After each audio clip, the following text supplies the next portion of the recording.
இது என்ன இவ்வளவு கசப்பா இருக்கு, அவர் சொன்னது சரிதான் போல இருக்கு, இது எனக்கு வேண்டாம், எடுத்துட்டு போயிடு அப்படின்னு சொன்னாராம். இப்பொழுது அந்த தேவதையானவள் இந்த மூன்றாவது ஞானியை பார்க்கிறாள். அவர் அப்படியே சிரித்து கொண்டே அதை வாங்கினாராம்.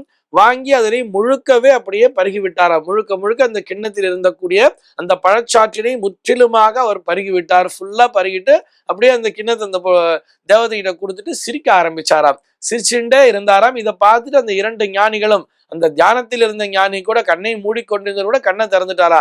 இது என்ன, நீ இதை போய் வாழ்க்கை என்கின்ற பழச்சாறுன்னு சொல்றா, அதை போய் குடிச்சிட்டு இப்படி சிரிக்கிறியே அப்படின்னு சொன்ன உடனேயே இந்த மூன்றாவது ஞானி சொன்னாராம், முதல்ல அதை பருகி பார்த்தால்தானே அது எப்படி இருக்கும் என்பது தெரியும், நீங்கள் அதை தொடவே இல்லை.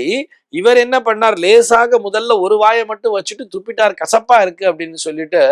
ஆனால் நான் அதனை முழுமையாக பருகி இருக்கிறேன், முழுமையாக பருகியவர்களுக்குத்தானே அதனுடைய சுவை எப்படி இருக்கும் என்பது தெரியும்.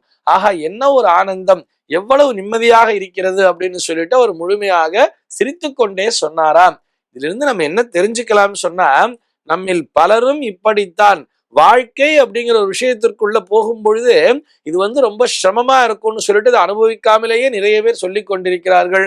இன்னும் பல பேர் பார்த்தோம்னா லேசாக முதல்ல ஒரு துன்பம் அப்படின்னு வரும் பொழுது அந்த இரண்டாவது ஞானியை போல லேசா பருகி பார்த்துட்டு கொஞ்சம் கசப்பு அப்படின்னு வந்த உடனேயே ஏதோ ஒரு இன்சிடென்ட் நமக்கு ஒரு பேடா நடக்குது, அது நமக்கு சரியா இல்லைன்னு சொன்னேன், என்னடா வாழ்க்கை இது, இதுல போய் வாழ வந்துட்டோமேன்னு சொல்லி நம்மை நாமே நொந்து கொள்கிறோம். அப்படியெல்லாம் இல்லாமல் வாழ்க்கை என்பது வாழ்வதற்குத்தானே, அதை முழுமையாக வாழ்ந்து பார்த்தால்தானே அதில் இருக்கக்கூடிய இன்பங்கள் என்ன அப்படிங்கிறது தெரியும் இல்லையா.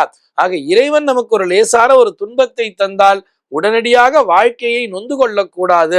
அது அந்த துன்பங்கள் அத்தனையுமே நம்முடைய நன்மைக்காகத்தான் என்பதை புரிந்து கொள்ள வேண்டும். அதற்கு பின்னால் இருக்கக்கூடிய இன்பம் என்ன என்பதை முழுமையாக அனுபவித்து பார்த்தால்தான் தெரியும்.